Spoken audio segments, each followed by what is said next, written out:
बिस्मिल्लाहिर्रहमानिर्रहीम अस्सलाम वालेकुम दोस्तों, तुसीं देखदे पे हो लुडन पंजाब टीवी ते मैं तुहाडा मेज़बान मोहम्मद अहमद। सब तो पहले अपने चैनल लुडन पंजाब नूं करना है सबसक्राइब और बैल आइकन नूं करना है प्रेस ताकि मेरी आने वाली अच्छी और बेहतरीन वीडियो जनाब मेरे वीर वेखण। सब तो पहले जनाब वीरां ते दोस्तां ते भरावां वास्ते घरेलू वैड़ लैके आए।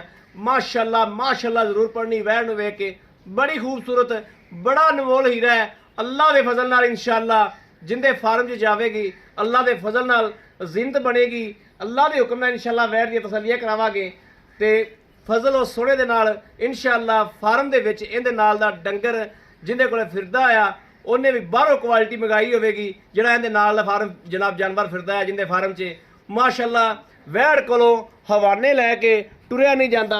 एडे एडे माशाअल्लाह थब्बे एडे एडी जनाब खूबसूरत वैड़ वीरां दे सामने माशाअल्लाह खलोती है। यह तसल्लियां करनियां ने, लैना देना वक्तां दी ते नसीबां दी गल है। यह जनाब मड़ा टोरियो घरेलू वैड़ है घर दी जनाब, और वैड़ नूं माशाअल्लाह थब्बे वेखने ने कित्थों लै ते कित्थे तक आंदे पे ने माशाअल्लाह। बड़ी माशाअल्लाह आर्डर क्वालिटी वैड़ दी, बड़ा खूबसूरत जानवर है और माशाअल्लाह वीरां दे सामने आ। कोई सर्दी गर्मी नहीं, घरेलू जानवर है, छोटे जे घर दे विच जनाब खलोती माशाअल्लाह। और जनाब हीरे जनाब किहड़े हुंदे ने, हीरे कित्थों भी लभ सकदा है। मड़ा लम्मा करके टोरी ने वैड़ नूं माशाअल्लाह। हीरा तो जनाब हीरा ही हुंदा है। ए मेरे वीरां दे सामने आ, ए वेखना माशाअल्लाह, ए वेखना ए टोरा फेरा हुण वेखना। कोई वासर नहीं, कोई लगा नहीं, कोई जनाब वाधा घाटा नहीं किसी तरह का माशाअल्लाह।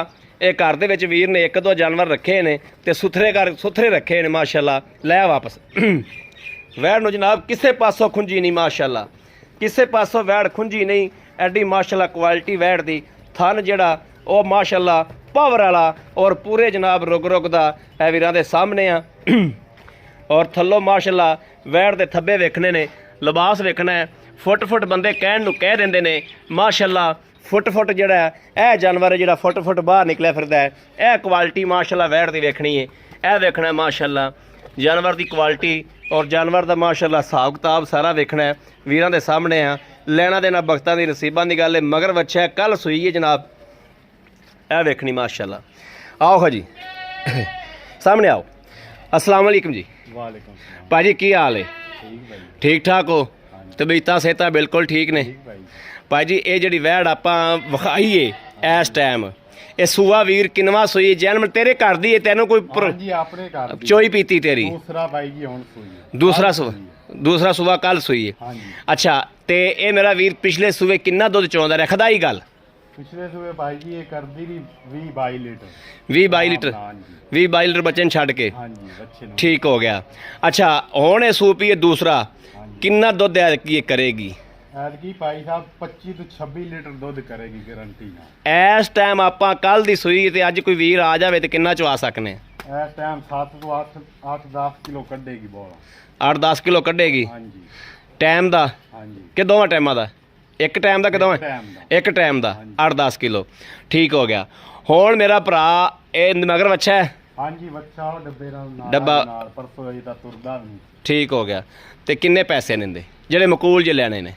भाई मोल तो बड़ा करने तुसीं हुण भरा जी आ गए जे तोड़े वास्ते फाइनल 4 लाख ते 15,000 दी वैड़ देवां। 4 लाख 15,000 दी फाइनल ना करो, कसम हथ ना पाओ। कोई वीर प्रापां तो आ जांदा तो उहदी मोहब्बत प्यार करनी पैगी आपां नूं। चलो थोड़ा बहुत कर लांगे प्यार दीद होएगी ना। बड़ी मेहरबानी जनाब, बड़ी मेहरबानी बड़ी मेहरबानी। लो जी मेरे किसी वीर भरा नूं जनाब पसंद होवे, राबता नंबर 0307 00 15 881 0307 00 15 881 इस नंबर ते व्हाट्सएप मौजूद है।